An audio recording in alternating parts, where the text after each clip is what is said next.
যদি ইরান আবারও পারমাণবিক কর্মসূচি শুরু করে তাহলে যুক্তরাষ্ট্র পুনরায় সামরিক হামলা চালাতে পারে বলে হুঁশিয়ারি দিয়েছেন মার্কিন প্রেসিডেন্ট ডোনাল্ড ট্রাম্প। রুশ বার্তা সংস্থা তাসের এক প্রতিবেদনে এই তথ্য জানানো হয়েছে।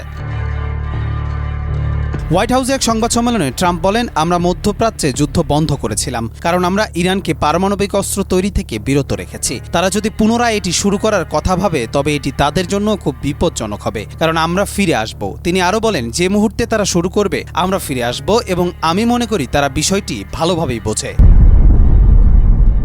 এর আগে ১৩ জুন ইসরায়েল ইরানের বিরুদ্ধে সামরিক অভিযান শুরু করেছিল, যার জবাবে তেহরান ২৪ ঘণ্টার মধ্যে পাল্টা হামলা চালায়। ২৪ জুন যুক্তরাষ্ট্র ইরানের ৩টি পারমাণবিক স্থাপনায় হামলা চালিয়ে সরাসরি সংঘাতে জড়ায়। এর প্রতিক্রিয়ায় ইরান কাতারে অবস্থিত যুক্তরাষ্ট্রের আল উদেইদ সামরিক ঘাঁটিতে ক্ষেপণাস্ত্র হামলা করে। তবে এতে কোনো বড় ধরনের ক্ষয়ক্ষতি বা হতাহতের ঘটনা ঘটেনি। এরপর ২৪ জুন থেকে ইসরায়েল ও ইরানের মধ্যে যুদ্ধবিরতি কার্যকর হয়। কবির চৌধুরী, মাই টিভি।